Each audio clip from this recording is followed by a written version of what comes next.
सभी विद्यार्थियों का हार्दिक स्वागत, हार्दिक अभिनंदन। प्रिय विद्यार्थियों, बीए पार्ट फर्स्ट एग्जामिनेशन के लिए आपके कंपलसरी पेपर होता है गांधी जीवन और दर्शन।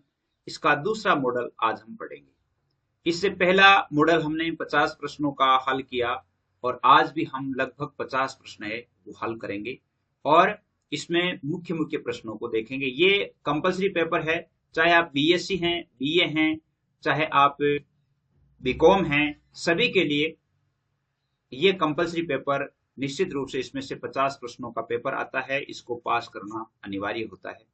इसलिए मैं ये समझता हूं कि इस पेपर का आप अच्छी तरह से अध्ययन करें। और इस पेपर के लिए मैंने पहले भी बताया था, आज भी बता दूं कि इसके लगभग 10 से 12 तक वीडियो आएंगे और उन वीडियो में पूरा जो गांधी जीवन और दर्शन है पूरा यानी कवर कर लिया जाएगा। उनसे बाहर कोई शायद ही कोई प्रश्न होगा।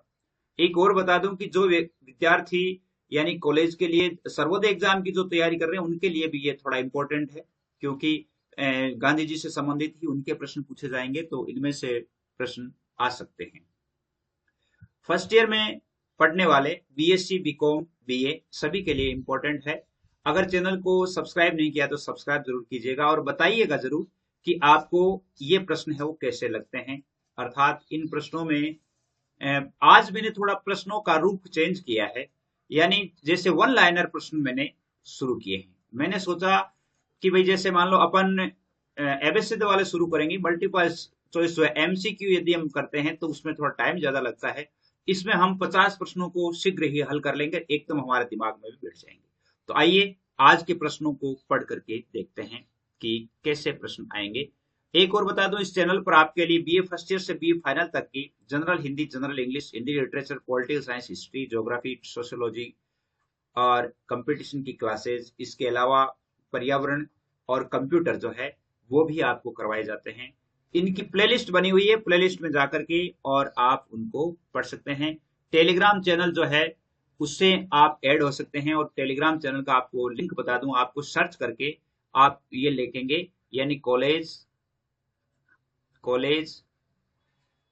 Classes bye DR. Lecturer, college classes bye DR. Lecturer. इस प्रकार आप जब सर्च करेंगे तो वो आपके सामने टेलीग्राम चैनल आ जाएगा, उस पर आप ऐड हो सकते हैं। उस पर भी वीडियोस जो है वो डाले जाते हैं। आइए पढ़ते हैं, देखते हैं। पहला प्रश्न देखिए, गांधी जी ने कार्लाइल की कौन सी पुस्तक पढ़ी? कार्लाइल उनकी कौन सी पुस्तक थी? हीरोज एंड हीरो वर्शिप, यानी हीरोज एंड हीरो वर्शिप, जिसको हिंदी में विभूतियां और विभूति पूजा कह सकते हैं। हीरोज एंड हीरो वर्शिप जो है उन्होंने ये पुस्तक पढ़ी थी, जो कार्लाइल की लिखी हुई थी। गांधी जी ने प्रथम बार विलायत के समय भरपेट भोजन कहाँ किया? विलायत जब जा रहे थे तो वहां किया था फेरिंगटन के वेजिटेरियन रेस्टोरेंट में। फेरिंगटन का वेजिटेरियन रेस्टोरेंट था, वहां पे उन्होंने भरपेट भोजन किया था। गांधी जी ने फेरिंगटन में कौन सी पुस्तक खरीदी थी? फेरिंगटन में जाकर के उन्होंने पुस्तक खरीदी थी अन्नाहार की हिमायत, अन्नाहार की हिमायत, जो कि सॉल्ट द्वारा लिखित है। और ये पुस्तक कहां से खरीदी? फेरिंगटन में, विलायत में फेरिंगटन में खरीदी थी। यानी जब वो दक्षिण अफ्रीका जा रहे थे उस समय की बात है, सबसे पहले जो दक्षिण अफ्रीका गए थे उस समय की बात है। अन्नाहार की हिमायत। किस पुस्तक में पाइथागोरस और ईसा मसीह को अन्नाहारी सिद्ध करने का प्रयत्न किया गया है? हार्वर्ड विलियम द्वारा लिखित है आहार नीति। यहाँ तो अन्नाहार की हिमायत है जो शाल्ट द्वारा लिखित है। आहार नीति जो है हार्वर्ड विलियम्स की लिखी हुई है, जिसमें पाइथागोरस और ईसा मसीह को अन्नाहारी सिद्ध करने का यानी प्रयास किया गया है। उत्तम आहार की नीति पुस्तक के रचयिता कौन है? उत्तम आहार नीति उनके रचयिता है डॉक्टर मिसेस एना किंग्सफोर्ड, यानी Mr and Mrs Anna Kingsford जो है, मिसेस एना किंग्सफोर्ड, वो इसके रचयिता है। गांधी जी के मित्र मांसाहार के लिए बार बार क्यों कह रहे थे? इंपॉर्टेंट प्रश्न है। गांधी जीवन दर्शन से संबंधित है, गांधी जीवन और दर्शन, तो गांधी जी का जीवन भी हमें याद करना है और उनके दर्शन की बातों को भी हमें याद करनी है। गांधी जी के मित्र मांसाहार के लिए बार बार क्यों कह रहे थे? इसलिए कह रहे थे वे सोचते थे कि मांसाहार के बिना गांधी कमजोर हो जाएगा। उनका यानी बार बार मांसाहार करने का, यानी जब वो वहां थे तो उन्होंने देखा कि विदेश में यहां रह करके यदि वो मांस का आहार नहीं करेगा तो कमजोर हो जाएगा। गांधी जी ने विलायत में चिमनी टोपी है वो कितने में खरीदी थी? 19 शिलिंग में खरीदी थी, क्योंकि गांधी जी को भी वहां रह करके उसी तहजीब के अनुसार रहना जरूरी था। तो इसलिए उन्होंने एक चिमनी टोपी भी खरीदी, वायलिन भी खरीदी, यानी नाचने की क्लासेस भी शुरू की। तो ये कई काम उन्होंने किए थे। 8वां प्रश्न है कि मोहनदास ने विलायत में वायलिन जो है वो कितने में खरीदी? वो खरीदी थी 3 पौंड में। कितने में खरीदी थी?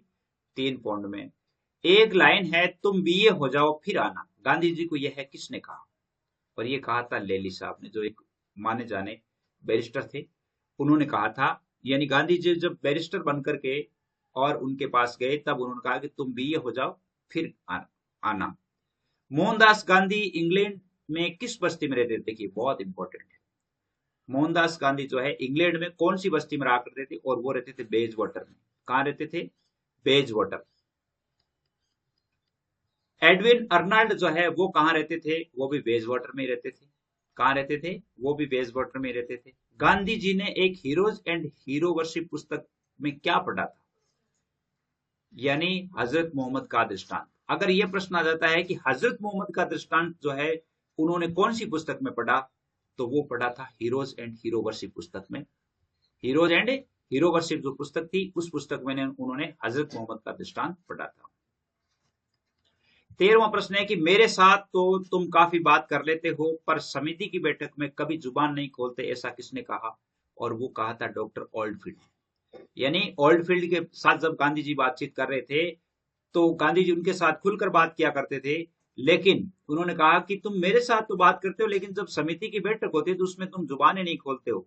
ये बात कही थी ओल्डफील्ड ने। डॉक्टर ओल्डफील्ड ने गांधी जी को क्या उपमा दी थी? नर मक्खी की। देखिए, यानी नर मक्खी की उपमा देने वाले कौन थे? डॉक्टर ओल्डफील्ड थे। और अनाहार मंडल के अध्यक्ष कौन थे? अनाहार मंडल के अध्यक्ष थे Mr Hills. Thames iron works में काम करने वाले मिस्टर हिल्स जो थे वो अनाहार मंडल के अध्यक्ष थे। चैनल यदि पसंद आए तो जरूर सब्सक्राइब कीजिएगा। 16वां प्रश्न है, गांधी जी वेटनर और ब्राइडल क्यों गए? वेटनर और ब्राइडल गए थे घूमने के लिए। गांधी जी को मिसेज एनी बेसेंट प्रथम बार कहां मिली थी? और वो मिली थी मैडम ब्लावत्स्की के लॉज में। मैडम ब्लावत्स्की उनका जो लॉज था वहां पे वो है एनी बेसेंट उससे प्रथम बार मिली थी। जो कि एनी बेसेंट अपने भारत के लिए विशेष भी है, होम रूल लीग के लिए वो जो जानी जाती है। गांधी जी ने मैडम ब्लावत्स्की की कौन सी पुस्तक पढ़ी थी? और वो थी की टू थियोसॉफी। की टू थियोसॉफी जो पुस्तक है वो मैडम ब्लावत्स्की की लिखी हुई थी और वो गांधी जी ने पढ़ी थी। गांधी जी बाइबल के किस प्रकरण से सर्वाधिक प्रभावित हुए थे? बाइबल पढ़ी और बाइबल का कौन सा जो प्रकरण है उन्हें सबसे अच्छा लगा? और वो लगा था न्यू टेस्टामेंट, जिसको हम नया इकरार कह सकते हैं। अपनी भाषा में नया इकरार कहा जा सकता है। 20वां प्रश्न है कि जो तेरे दाहिने गाल पर तमाचा मारे बायां गाल भी उनके सामने कर दो, गांधी जी ने यह कथन किस पुस्तक में पढ़ा? और वो पढ़ा था न्यू टेस्टामेंट। न्यू टेस्टामेंट में जो नया इकरार जो है उन्होंने जो पढ़ा था उसमें ये लिखा हुआ था कि जो तेरे दाहिने गाल पर तमाचा मारे बायां गाल भी उसके सामने कर दो।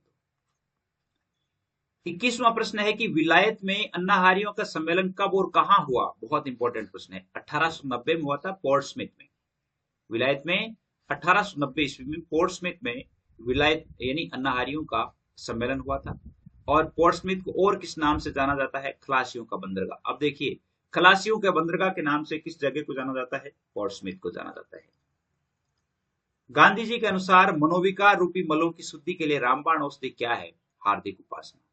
गांधी जी के अनुसार मनोविकार रूपी मलों की शुद्धि के लिए रामबाण औषधि और वह है हार्दिक उपासना। यानी मन के विकार जो है इनको दूर करने के लिए हृदय से हमें उपासना करनी चाहिए। गांधी जी विलायत में रहते हुए नारायण हेमचंद्र से कहां मिले थे? मिस मैनिंग के घर में। इंग्लैंड में रहते हुए वो कहां मिले थे? नारायण हेमचंद्र से मिस मैनिंग के घर। और कोई पागल सा आदमी तुमसे मिलना चाहता है, मकान मालकिन ने ऐसा किसके लिए कहा था? नारायण हेमचंद्र के लिए, क्योंकि नारायण हेमचंद्र जो है धोती कुर्ता पहन करके वहां गए थे और जब उन्होंने गांधी जी के बारे में वहां पूछा तब मिस जो मैनिंग है उन्होंने ये कहा था कि कोई पागल सा आदमी है, वो तुमसे मिलना चाहता है, और वो मकान मालकिन ने ऐसा उससे कहा। और वो किसके लिए कहा था? नारायण हेमचंद्र के लिए। धोती कुर्ता पहनकर जाने के कारण नारायण हेमचंद्र को कहां पकड़ लिया गया था? अमेरिका में पकड़ लिया गया था। कहां पकड़ लिया गया था? अमेरिका में। पेरिस में महाप्रदर्शनी कब हुई? फ्रांस की राजधानी पेरिस, पेरिस में महाप्रदर्शनी कब हुई? 1890 ईस्वी में। कब हुई थी? 1890 ईस्वी में। एफिल टावर कहां स्थित है? एफिल टावर पेरिस में स्थित है। और एफिल टावर मनुष्य की मूर्खता का प्रमाण है, ये किसने कहा? ये टॉलस्टॉय ने कहा था। एफिल टावर मनुष्य की मूर्खता का प्रमाण है, ये किसने कहा था? टॉलस्टॉय ने कहा था। एफिल टावर के जो निंदक माने जाते हैं। गांधी जी ने प्रदर्शनी का खिलौना किसे कहा है? एफिल टावर को। देखिए ये प्रश्न इंपॉर्टेंट है, गांधी जी से संबंधित है, ये मोस्ट प्रश्न है, आ सकता है। गांधी जी ने प्रदर्शनी का खिलौना किसे कहा है? एफिल टावर को कहा है। किसको कहा है? एफिल टावर को कहा है। गांधी जी के अनुसार सेना और सेनापति के बीच वास्तविक बल क्या है? ये दर्शन से संबंधित है, उनके स्नेह और सहानुभूति। गांधी जी का जो दर्शन की पुस्तक है उसमें से ये प्रश्न है कि स्नेह और सहानुभूति है। गांधी जी के अनुसार कर्मचारी ऊंची तनख्वाह की मांग क्यों करते हैं? काम की अनिश्चितता के कारण। काम की अगर निश्चितता होती है तो वो इस प्रकार की मांग नहीं करते, लेकिन काम की अनिश्चितता के कारण। अगला प्रश्न है कि गांधी जी ने राष्ट्र की हानि का क्या कारण बताया है? और राष्ट्र की हानि का कारण बताया, एक स्थान में धन का संचय हो जाना, मतलब धन जो है वो एक ही जगह संचित हो जाना, इसको बताया है। 34वां प्रश्न है, गांधी जी के अनुसार दूसरे से काम लेने का फल क्या होता है? दूसरे से काम लेने का वास्तविक संपत्ति घट जाती है। यानी दूसरा तो जो है वो काम करेगा तो वास्तविक संपत्ति होगी वो घट जाती है। गांधी जी ने सबसे लज्जाजनक किस चीज को कहा है? किसको कहा है? सस्ते से सस्ता खरीदना और महंगे से महंगा बेचना, इसको सबसे लज्जाजनक कहा है। ये गांधी जी के दर्शन से संबंधित प्रश्न है। इंग्लैंड में विद्या मंदिर में ऊंचे पद के लोग क्या कहलाते थे? उनको कहते थे बेंचर। इंग्लैंड में बेंचर किसे कहा जाता था? जो विद्या मंदिर में ऊंचे पद पर रहने वाले थे उन लोगों को। पोर्ट, शेरी, शैंपेन क्या है? ये शराब की किस्में है। यानी ये गांधी जी ने वर्णन किया है अपनी लाइफ में। 38वां है कि इंग्लैंड कानून पाठ्यक्रम में शामिल पुस्तकों के लेखकों के नाम बताइए। इंग्लैंड कानून में, इंग्लैंड का जो कानून है, लॉ की जो पुस्तक है, उनमें एक तो कॉमन लॉ है जो ब्रोम की लिखी हुई है, इक्विटी है जो स्नेल की लिखी हुई है। मोहनदास गांधी सारी परीक्षाएं पास करके बैरिस्टर कब बने? बहुत इंपॉर्टेंट प्रश्न है। 10 जून 1891। कब बने थे? 10 जून 1891 ईस्वी को बन गए थे। अगला प्रश्न है कि गांधी जी ने इंग्लैंड हाईकोर्ट में अपना नामांकन कब करवाया? इंग्लैंड हाईकोर्ट में, और वो करवाया था 11 जून 1891। 10 जून 1891 को तो वो उन्होंने बैरिस्ट्री पास की। 11 जून 1891 को उन्होंने 2.5 शिलिंग की यानी फीस दे करके और वहां पर अपना रजिस्ट्रेशन करवा लिया। विलायत में बैरिस्टर की पढ़ाई पूरी कर गांधी जी हिंदुस्तान के लिए कब रवाना हुए? और वो हुए थे 12 जून 1891। 10 जून को उन्होंने बैरिस्ट्री पास की, 11 जून को उन्होंने रजिस्ट्रेशन करवाया और 12 जून को वहां से भारत के लिए रवाना हो गए। अगला प्रश्न है, महात्मा गांधी ने वकालत का अभ्यास सीखने के लिए किससे मिलने का निश्चय किया? अब जैसे उनकी बैरिस्ट्री हो गई, लेकिन अब उन्हें अप्रेंटिसशिप करनी थी, प्रशिक्षुता लेनी थी, तो वो सबसे पहले किससे मिलना चाहते थे? और वो मिलना चाहते थे जाने माने वकील फ्रेडरिक पिंकार्ड से। किससे मिलना चाहते थे? फ्रेडरिक पिंकार्ड से। फ्रेडरिक पिंकार्ड से। तो अब मैं तुम्हारी परेशानी को समझ गया हूं। गांधी जी को यह बात किसने कही? और ये बात कही थी फ्रेडरिक पिंकार्ड ने। फ्रेडरिक पिंकार्ड के साथ जब उनकी बातचीत हुई तो गांधी जी को उन्होंने कहा था कि हाँ, मुझे समझ में आ गया है कि तुम क्या चाहते हो। फ्रेडरिक पिंकार्ड ने गांधी जी को किन 2 पुस्तकों का अध्ययन करने की सलाह दी? एक तो दी थी 1857 के गद्दार के एंड मेलेसन की लिखी हुई, एक फिजियोग्नोमी, इस पुस्तक को लिखने की यानी पढ़ने की सलाह दी थी। फिजियोग्नोमी और 1857 के गद्दार, 1857 के गद्दार, इन किताबों को पढ़ने की सलाह दी थी ताकि वो भारत को अच्छी तरह से समझ सके। 45वां प्रश्न है, मोहनदास विलायत में बैरिस्टर की पढ़ाई कर किस जहाज से मुंबई आए? ये बहुत इंपॉर्टेंट है। मुंबई बंदरगाह पर जब उतरे थे तो किस जहाज से आए थे? और वो आए थे आसाम जहाज से। किस जहाज से आए थे? आसाम जहाज से आए थे। 46वां प्रश्न है, अदल इंसाफ शीर्षक में वर्णित यहूदी व्यापारी का नाम क्या था? वो था सोलोमन। अदल इंसाफ शीर्षक में यहूदी व्यापारी का नाम क्या था? सोलोमन था। सर्वोदय पुस्तक में गांधी जी ने धन को किसके समान बताया? नदी के समान। किसके समान बताया है? नदी के समान चलायमान बताया है। गांधी जी के अनुसार सच्चा शास्त्र क्या है? न्याय बुद्धि का शास्त्र है। क्या है? न्याय बुद्धि का शास्त्र है। जहां धन है वहां सच्चे परमेश्वर को कोई नहीं पूछता। जहां धन है वहां सच्चे परमेश्वर को कोई नहीं पूछता। ये कथन किसका है? ये ज्ञानियों का है। 50वां प्रश्न है, कवि रायचंद अथवा राजचंद्र कौन थे? डॉक्टर मेहता के बड़े भाई के जमाता जमाई थे। डॉक्टर मेहता जो थे उनके बड़े भाई के जमाई थे। और लास्ट और अंतिम प्रश्न है, गांधी जी ने अपने जीवन में सर्वाधिक किन पुस्तकों का प्रभाव स्वीकार किया है? ये बहुत इंपॉर्टेंट प्रश्न है।